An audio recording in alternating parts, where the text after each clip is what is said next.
যদি নাহি পাও, যাও সুখের সন্ধানে যাও। আমি তোমারে পেয়েছি হৃদয় মাঝে।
নমস্কার, কেমন আছেন সবাই? আশা করি আপনারা সবাই যে যেখানে আছেন ভালো আছেন, সুস্থ আছেন।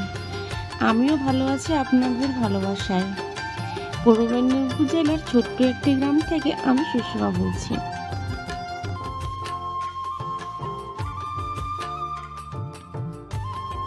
আজকের দিনটা ছিল চড়ক মেলার শেষের দিন, মানে যেদিন নীলের বার ছিল, শেষ অর্ঘ্যদানের দিন।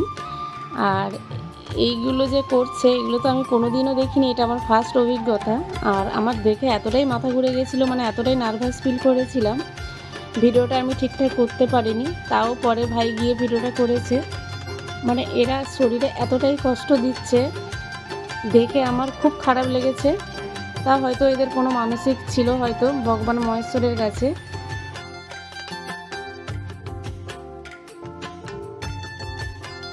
আজকের দিনটা ছিল খুবই স্মরণীয় একটা দিন, মানে লাস্টের দিন, মালা চন্দনের দিন বলে। এখানে সবাই সবাইকে মালা পরায়, সবাই সবাইকে চন্দন করায়। আর এখানে এসে নাকি বন্ধুত্ব করতে হয়, সেটা আমার জানা ছিল না, এটা আমার ফার্স্ট অভিজ্ঞতা। আর আমরা ছিলাম লক্ষ্মীবাই পুকুরের পাশাপাশি একদম। আর লক্ষ্মীবাই পুকুরের পাশাপাশি মানে বলতে গেলে লক্ষ্মী যার নামটা আমি বলছি, ওর একটা কাহিনী আছে, সেটা আমি পরে বলছি।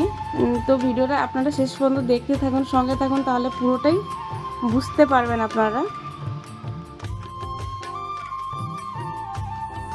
আমি যে লক্ষ্মীবাইয়ের কথা বলছি, উনি ছিলেন অত্যন্ত দারিদ্র ঘরের মহিলা। ওনাদের বাড়িতে মানে গরু থাকতো, সেই গরুর দুধ বিক্রি করে সংসার চলতো। আর ওনার শাশুড়ি ওর উপর প্রচুর নির্যাতন করতেন। কোনো কিছু খেতেই দিতেন না, শুধু মারধর করতেন আর বাড়ির সমস্ত কাজকর্ম করিয়ে নিতেন।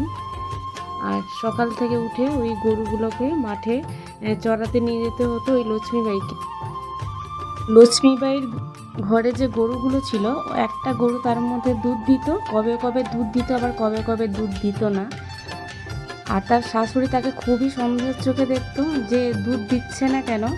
তখন ওর সন্দেহ, ওর ধারণা যে আমি যে লক্ষ্মীবাইকে খেতে দিই না, সমস্ত কাজকর্ম করিয়ে নিই, এ মনে হয় মাঠে গরু চড়াতে নিয়ে গিয়ে দুধগুলো হয়তো খেয়ে নেয়। কিন্তু লক্ষ্মী বলছে না, আমি দুধ খাইনি। কিন্তু এইভাবে তাকে প্রচুর মারধর করতো। একদিন লক্ষ্মীবাই বলল, আজকে আমি বাড়িই যাব না। গরুটা যখন মাঠে নিয়ে গেল, তখন দেখলো যে গরুটা কোথায় যেন একটা চলে যাচ্ছে। বলছে কোথায় যাচ্ছে, মানে ঘন গভীর জঙ্গলের দিকেও ক্রমশই যেতে আছে গরুটা। তখন লক্ষ্মীবাইও তার পথ অনুসরণ করলো যে কোথায় যাচ্ছে, আমি গিয়ে দেখি গরুটা। যখন যায়, আড়াল থেকে যখন দেখে, গরুটা একটা গাছের নিচে একটা শিবলিঙ্গ আছে, সেই শিবলিঙ্গর উপর ক্রমাগত অনবরত দুধ দিয়েই যাচ্ছে। তখন ধারণা হলো, তাহলে প্রতিদিন তাহলে গরু এখানে এসেই তাহলে শিবলিঙ্গর উপর দুধটা দেয়। আর ওই যে শিবলিঙ্গটা আছে, আর ওইখানে যে দরিয়া আছে না, যেটা তালসারি, তোমরা হয়তো নাম শুনেছো, ওই তালসারি থেকে তার নাকি এরকম মানে মাটির নিচ থেকে যোগাযোগ আছে, জোয়ার ভাটা হয়। দিয়ে তখন সেদিন সে আর বাড়ি ফেরেনি লক্ষ্মীবাই, সেই গভীর জঙ্গলে বসেই সেই শিবলিঙ্গর কাছে বসেই সে কান্না করছে। তখন এর ঘরে তো খোঁজ পড়ে গেছে যে আসেনি কেন, হয়তো কোনো দুঃখে মারধর করতাম বলে কোনো দুঃখে হয়তো বাড়ি ছেড়ে চলে গেছে, বা জঙ্গলে কোনো বন্য পশু আছে, হয়তো তাকে হয়তো খেয়ে নিয়েছে। তখন খুঁজতে খুঁজতে যখন দেখে লক্ষ্মীবাই সেখানে বসে কান্না করছে, বলছে দেখো তোমরা আমাকে এতটাই শাস্তি দিয়েছো, এতটাই আমাকে নির্যাতন করেছো, সত্যি কথা আমি দুধ খাইনি, আর দুধটা দেখো এইখানে এসেই গরুটা দুধ দিয়ে যায়। তখন তাদের মানে ধারণাটা ঠিক হলো, বলছে হ্যাঁ তাহলে মিথ্যা কথা বলেনি, তাহলে সত্যি কথা বলেছে। সেই যে শিবলিঙ্গটা বলছি এখন সেখানেই চন্দনেশ্বরের মন্দির হয়েছে। আর লক্ষ্মীবাইয়ের বাড়িটা ছিল একটু দূরে, মানে আমরা যেখানে ছিলাম, হয়তো জায়গাটার নাম আমি ঠিক বলতে পারবো না। আর লক্ষ্মীবাইয়ের পুত্র সন্তান একজন। এবার ক্রমাগত বংশ পরম্পরায় তাদের বাড়িতে একটাই ছেলে, মানে এ বংশে একজন ছেলে, আবার পরের বংশধর আবার একজন, এরকম করে করে তাদের ক্রমাগত বংশধর। আর এই যে পাঠভক্তা যে বলা হয় না, ওই লক্ষ্মীবাইয়ের ঘরে একজনই পাঠভক্তা থাকে, তবে গিয়ে ভক্তাটা হয়।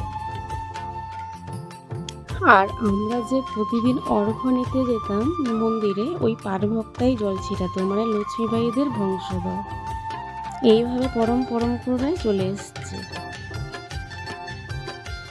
আর এরা যে আসছে ওই লক্ষ্মীবাই পুকুর থেকে আসছে সবাই স্নান করে, আর ওইখানে একটা গাছ আছে, ওই ভিডিওটা করা নেই, মালা চন্দন দিয়ে সেখান থেকে সবাই স্নান করে আসছে। আর পুকুরটা ছিল খুব বড়, বিশাল বড় পুকুর, সান বাঁধানো ঘাট, আর চারধার গাছপালায় ভর্তি।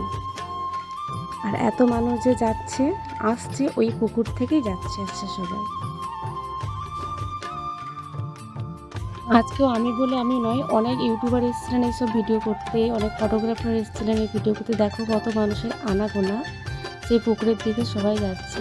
তো বন্ধুরা, আমার ভিডিওটা কেমন লাগলো প্লিজ একটু মিষ্টি কমেন্ট করে জানাবেন। আর সবাই ভালো থাকবেন, সুস্থ থাকবেন, অল টাইম হ্যাপি থাকবেন। আজকের মতো টাটা, কেমন?